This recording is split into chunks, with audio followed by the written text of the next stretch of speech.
शृणुराजन् प्रवक्ष्यामि देव्याश्चरितमुत्तमं सुखदं सर्वजंतूनां सर्वपापप्रणाशनम्।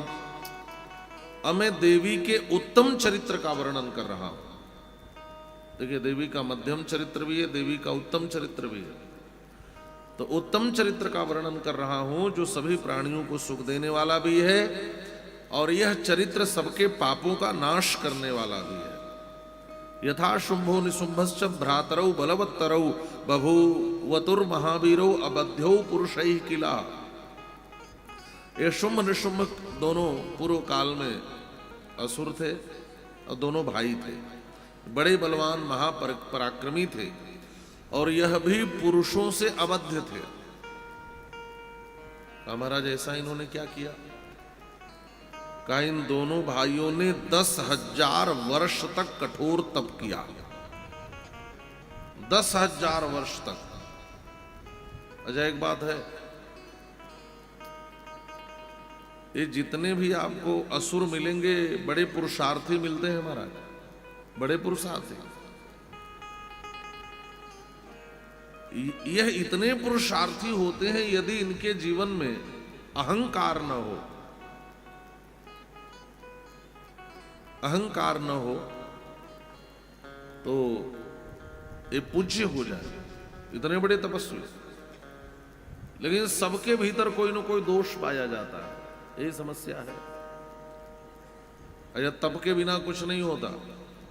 मानसकार ने तो यहां तक लिखा है कि तप के बल से ही ब्रह्मा जी सृष्टि करते हैं, तप के बल से ही भगवान विष्णु पालन करते हैं, तप के बल से ही सारी सृष्टि चलती है, तपो बल से ही सब कुछ होता है। बिना तपे किसी को कुछ प्राप्त नहीं होता। मानसकार का हो जप तप व्रत जमा नियम अपारा, जप तप व्रत जमा नियम अपारा। जे श्रुति कह शुभ धर्म आचारा, जे श्रुति कह शुभ धर्म अपारा। जप तप व्रत जम नियम अपारा, जप तप व्रत जम नियम अपारा। जे श्रुति कह शुभ धर्म आचारा, जे श्रुति कह शुभ धर्म आचारा। बड़े तपस्वी दोनों भाई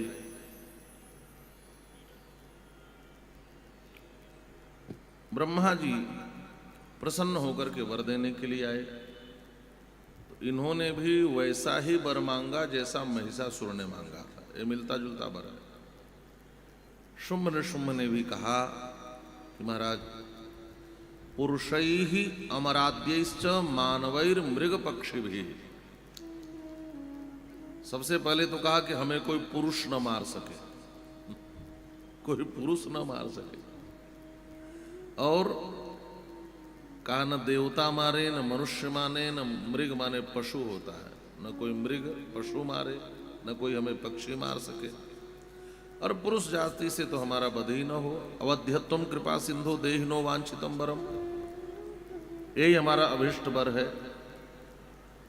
और हम ये चाहते हैं कि यदि कोई मारे तो नारी बलवती कास्ति यानौ नाशम करिष्यति। हाँ, यदि कोई बलवती स्त्री हो तो उससे हमारा वध हो, नहीं तो हम दोनों भैया अबद्ध रहे। ब्रह्मा जी ने कहा ऐसा ही होगा। उसके बाद वर पाकर के दोनों शुंभ निशुंभ आए और शुक्राचार्य जी को अपना आचार्य बनाया। शुक्राचार्य जी को आचार्य बनाया और अब शुंभ निशुंभ में जो शुंभ है यह ज्येष्ठ भाई है, बड़ा भाई है, तो बड़े भाई को राज सिंहासन पर निशुंभ ने बैठाया और शुंभ ने आह्वान किया कि जितने बलशाली हो आओ, अब हम एक ऐसा साम्राज्य स्थापित करेंगे जो हम असुरों का साम्राज्य होगा। तो चंड और मुंड ये बहुत बड़े योद्धा थे उस समय के। तो चंड मुंड अपने दैत्य सेना के सहित वहां पर आए और वह भी शुंभ के साथ मिल गए। धूम्रलोचन आया, वो मिल गया। एक रक्तबीज नाम का असुर था, कल मैंने कथा सुनाई थी। इसकी उत्पत्ति भी अग्नि के भीतर से ही हुई थी, महिषासुर के साथ ही। तो यह रक्तबीज भी अक्षौणी सेना को लेकर के आया। एक बात और है, इस रक्तबीज को भगवान शिव का वरदान प्राप्त हुआ है। इसको वरदान मिला है कि इसके रक्त का एक भी बूंद जैसे ही पृथ्वी पर गिरेगा, उस बूंद से रक्तबीज की तरह ही रंग वाला, रूप वाला, पराक्रम वाला एक दूसरा रक्तबीज पैदा हो जाएगा। फिर उसके शरीर से भी कोई रक्त गिरेगा तो फिर वैसे ही पैदा हो जाएगा। और यह अपने समान असंख्य सेना बना रखा है इसने अपने रक्त के बूंदों से। यह भी लेकर के शुंभ के साथ मिल गया और बहुत भयंकर भयावही असुरों की सेना तैयार हो गई और सबने अपना राजा शुंभ को स्वीकार किया। आगे चल करके महाराज शुंभ ने दूत भेजा इंद्र के यहाँ कि मेरी दास्ता स्वीकार कर ले। इंद्र ऐसे कहां स्वीकार करने वाले। युद्ध आरंभ हुआ। इंद्र लड़े तो सही, निशुंभ को परास्त कर दिया था, लेकिन शुंभ को नहीं जीत पाए। इंद्र को हराया, फिर कुबेर पर धावा बोला, कुबेर को हराया। फिर सूर्यलोक पर चढ़ाई की, सूर्य को जीता। चंद्रलोक पर चढ़ाई की, चंद्रमा को जीता। अग्नि को जीता, वायु को जीता, सब लिखा है यहां पर। सबको जीत लिया, सारे लोकों को जीत लिया और त्रैलोक्य पर अपना साम्राज्य स्थापित कर दिया। अब महाराज क्या हो, अब सारे देवता दर दर भटकने लगे। अच्छा, एक बात और है कि ऐसा वर मिल जाए तो एक बात तो स्पष्ट हो गई कि कोई देवता मार नहीं पाएगा। अब देवता सोचे कि हम रोने के लिए यदि जाएं भी विष्णु और शिव के पास तो कुछ होना जाना नहीं है। कारण क्या है? का कारण यह है कि ऐसा वरदान मिला है कि वध स्त्री से ही होगा और कोई ऐसी स्त्री नहीं है जो मारे। तो सारे देवता चिंतन करने लगे, इसका वध कैसे होगा, इसकी मृत्यु कैसे होगी। तब याद आया, ब्रह्मा जी के पास जब देवता पहुंचे तो ब्रह्मा जी ने कहा, याद करो भगवती आदि शक्ति जगत जननी जगदम्बिका ने जब महिषासुर को मारा था तो एक आश्वासन दिया था, क्या? आपदम न सहिष्यामि संस्मृता वा सदैव ही यदा यदा वो देवेशा आपदो दैव संभवाः प्रभवन्ति तदा कामं स्मर्तव्याहं सुरैः सदा स्मृताहं न शेष्यामि युष्माकं परमापदः। जब जब तुम्हारे जीवन में आपदा आए और मुझे पुकारोगे तो मैं वहां पर उपस्थित हो जाऊंगी। देवताओं ने कहा, हाँ हाँ याद आया, इसलिए अब हमें भगवती की आराधना करनी चाहिए। चलो हम भगवती के पास चलें। अच्छा, भगवती के निवास स्थान कई जगहों पर है। यह भी है कि भगवती ने बताया कि जब पुकारना हो तो कैलाश पर आ जाना। मैं कैलाश पर भी रहती हूँ। तो सारे देवता मिलकर के पुकार रहे हैं। आइए कुछ पंक्तियों में हम लोग भी जरा देवी की स्तुति करें। हो आए तेरे भवन, दे दे अपनी शरण। आए तेरे भवन, दे दे अपनी शरण। रहे तुझ में मगन, थाम के ये चरण। तन मन में भक्ति ज्योत तेरी, हे माता जलती रहे। तन मन में भक्ति ज्योत तेरी, हे माता जलती रहे। तन मन में भक्ति ज्योत तेरी, हे माता जलती रहे। तन मन में भक्ति ज्योत तेरी, हे माता जलती रहे।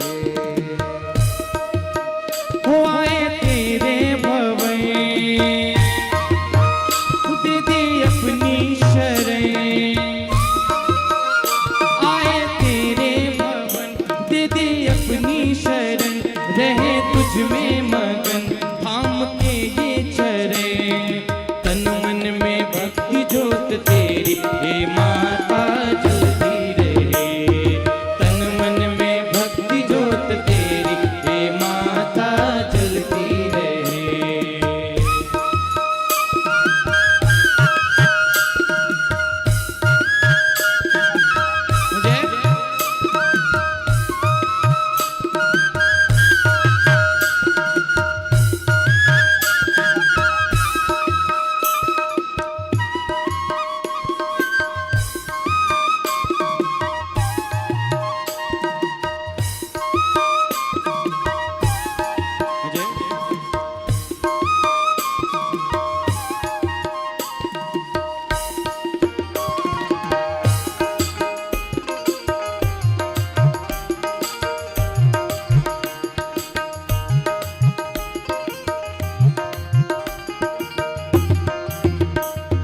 उत्सव मनाए नाचे गाए, उत्सव मनाए नाचे गाए, चलो मैया के दर जाए। जय माता दी सारे बोलो जय माता दी। चारों दिशाएं चार खंबे बने हैं, मंडप पे आसमां की चादर तनी, सूरज भी किरणों की माला ले आया, मैया ने धरती का आंगन सजाया। करके तेरे दर्शन झूमे धरती पवन, करके तेरे दर्शन झूमे धरती पवन, सन गाए पवन सभी तुझ में मगन, तन मन में भक्ति जोत तेरी हे माता जलती रहे, तन मन में भक्ति जोत तेरी हे माता जलती रहे। हो आए तेरे भवन दे दे अपनी शरण, आए तेरे भवन दे दे अपनी शरण, रहे तुझ में मगन थाम के ये चरण, तन मन में भक्ति जोत तेरी हे माता जलती रहे, तन मन में भक्ति जोत तेरी हे माता जलती रहे। अरे तन मन में भक्ति जोत तेरी हे माता जलती रहे, हे माता जलती रहे, हे माता जलती रहे। बोलिए जगत जननी जगदम्बा मैया की जय हो। भगवती जगत जननी जगदम्बा प्रकट हो गई। देवताओं ने अपनी विपत्ति मैया के समक्ष सुनाया। मां ने कहा चिंता मत करो, मैं इन असुरों का वध करूंगी। जो मां के शरण में आते हैं वह निश्चित ही रक्षित होते हैं। मां उनकी रक्षा करती है। और भगवती के ही श्री विग्रह से कौशिकी का प्राकट्य हुआ। उन्हीं के श्री विग्रह से कौशिकी का प्राकट्य हुआ और जगदम्बिका कालिका के रूप में परिणत होती है। कालिका के रूप में परिणत होने की आवश्यकता है। कारण क्या है? रक्तबीज का वध करना है। और जैसे रक्तबीज को देवी मारती थी, वैसे उसके शरीर से गिरे हुए रक्त के बूंद से एक नया रक्तबीज पैदा हो जाता। एक नहीं, जितना बूंद नीचे आता उतने रक्तबीज पैदा हो जाता। तो बड़ा भयंकर असुर था, जिसको मारना बड़ा कठिन था किसी के लिए। तब मैया ने कालिका का रूप धारण किया और कालिका के रूप में अपने खप्पर में लेकर उसके रक्त को ही पी जाती थी, गिरने ही नहीं देती थी। इस प्रकार से रक्तबीज का वध किया। तो कौशिकी के रूप में उन्हीं के श्री विग्रह से एक देवी प्रकट हुई, कौशिकी, और आगे चलकर देवी कालिका के रूप में परिणत होती है, कालिका बन जाती है। देवी ने फिर से अट्टहास किया। चंड मुंड ने सूचना दी शुंभ को आकर के, कोई देवी आई है देवताओं की रक्षा के लिए, और वो परम सुंदरी है, परम सुंदरी है। और सौंदर्य का वर्णन सुन करके शुंभ जो है वो निछावर हो गया। शुंभ ने कहा, इतनी सुंदरी स्त्री मुझे पत्नी के रूप में मिल जाती तो कितना अच्छा होता। तो बहुत सी बातें मिलती जुलती हैं महिषासुर और शुंभ के विचार, और आप पाएंगे कि असुरों का विचार ऐसा ही होता है। ये सब आसुरी विचार यही है। तो चंडमुंड को भेजा और चंडमुंड से कहा कि जाकर के कह दो कि वो मेरी पत्नी बन जाए। तो चंडमुंड भगवती के पास आए और चंडमुंड ने प्रस्ताव रखा। तो भगवती जगदम्बा ने हंस करके कहा, ठीक कहते हो, मैं बन तो जाती पत्नी, लेकिन क्या करूं, मैं एक प्रतिज्ञा करके फंस गई हूं। चंडमुंड ने कहा कि आपने कौन सी प्रतिज्ञा की है?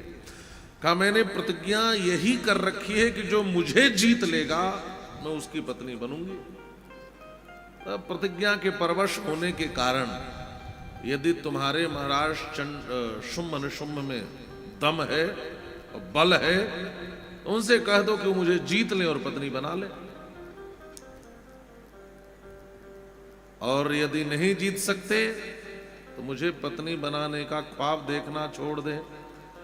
तस्मात् ब्रूहि निशुंभश्च शुंभम वा बलवत्तरम बिना युद्धम न मे भर्ता भविता कोपि सौष्ठवात्। बिना युद्ध के, बिना मुझे कोई बल से जीते मेरा पति नहीं बन सकता। मेरा पति वही बन सकता है जो युद्ध में मुझे परास्त कर दे। जाकर कह दो शुंभ निशुंभ से। जब ये पहुंची तो बड़ा क्रोधित हुआ महाराज। तो एक धूम्रलोचन है, धूम्रलोचन को भेजा। धूम्रलोचन और देवी जी में बड़ा संवाद हुआ है। धूम्रलोचन ने भी समझाया और फिर कुछ बोला। भगवती कालिका ने धूम्रलोचन को भस्म कर दिया।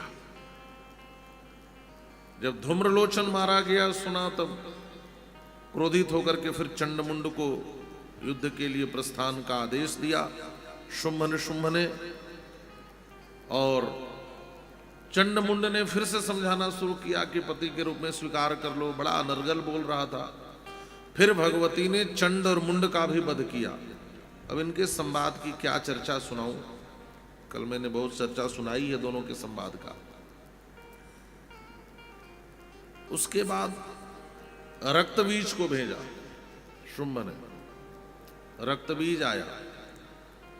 रक्तबीज ने भी वार्तालाप किया कि जानती नहीं हो शुंभ ऐसे हैं वैसे हैं, यदि उनको स्वीकार नहीं करी तो मारी जाओगी, वैसा होगा वैसा होगा। सुग्रीव एक दूत को भी भेजा है। सब यही बात अनर्गल करते हैं कि पति के रूप में स्वीकार कर लो। हाँ, रक्तबीज से भयंकर युद्ध हुआ देवी का। इस रक्तबीज को जीतना बड़ा कठिन था। यह असंख्य रूप धारण कर लेता महाराज। जितने रक्त की बूंदें गिरती उतना रूप में प्रकट हो जाता, और सभी में वैसा ही बल हुआ करता था, वैसे ही पराक्रमित होते थे। ये बड़ा अद्भुत असुर हुआ है। और विभिन्न शक्तियों के रूप में भगवती प्रकट होती हैं। भयंकर युद्ध चलता है, भयंकर युद्ध चलता है। तब उस रणस्थल में भगवान शिव आते हैं, और उधर से दूत बहुत आ रहे थे। तो भगवती ने कहा कि एक दूत मैं भी भेजूं।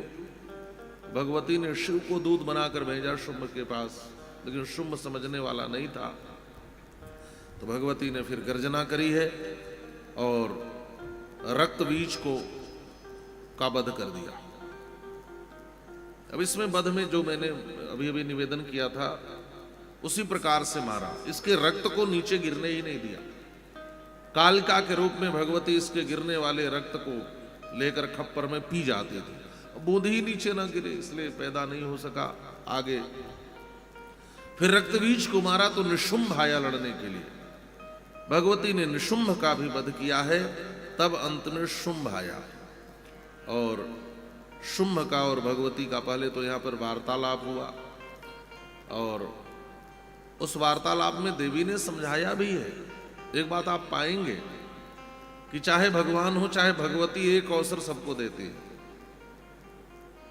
राम जी ने भी आखिरी अवसर रावण के पास अंगद जी को दूत बना करके भेजा, अंतिम अवसर। यहां भी एक बार समझाना चाहा, लेकिन जो दुष्ट होते हैं समझने को तैयार कहां होते हैं। समझ ही जाएं तो ये असुर क्यों, आप विचार करो। अच्छा, आप पाएंगे कि रामायण में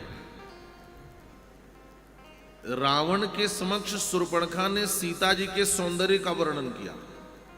वाल्मीकि रामायण में तो पूरे अंग प्रत्यंग का वर्णन किया। शूर्पणखा जानती है मेरे नाक कान कटने से रावण को कोई फर्क नहीं पड़ने वाला। यदि फर्क ही पड़ जाए तो राक्षस क्यों कहा जाएगा, राक्षस क्यों कहा जाता है तो उत्तम कुल पुलस्त करनाती। लेकिन इसके भीतर जितने गुण आए हैं सब मातृकुल से आए हैं, सब मातृपक्ष के गुण हैं। वो जानती है यह रूप का लोलुप है, इसकी कमजोरी है स्त्री। और जब श्री जानकी जी के सौंदर्य का वर्णन करूंगी आकर्षित होकर के जाएगा। यही असुरों की यही बुद्धि है, समझाने से समझने वाले नहीं है। रावण को जाने कितने लोगों ने समझाया, विभीषण जी ने कितना समझाया है, कितना समझाया, लेकिन समझने को तैयार नहीं। देवी ने अभी समझाया लेकिन नहीं समझा और फिर भयंकर युद्ध किया। अंत में भगवती ने शुंभ का भी वध किया। बोलिए जगज्जननी जगदम्बा मैया की जय हो। शुंभादीनां वधं चैव सुराणां रक्षणं तथा एतदाख्यानकं सर्वं पठन्ति भुवि मानवाः। जो भी देवी के इस उत्तम चरित्र का श्रवण करता है जिसमें शुंभ निशुंभ का वध है, यह उत्तम चरित्र संसार के समस्त वांछित कामनाओं को पूर्ण करने वाला है और शत्रुओं के भय को मिटाने वाला है। जिसके जीवन में शत्रुओं का भय हो उसको देवी के उत्तम चरित्र का पारायण करना चाहिए या कथा का श्रवण करना चाहिए। तो यह फलश्रुति भी यहां पर वेद व्यासी ने बताई है। देवी के इस प्रत्येक लीला और प्रत्येक चरित्र की फलश्रुति है।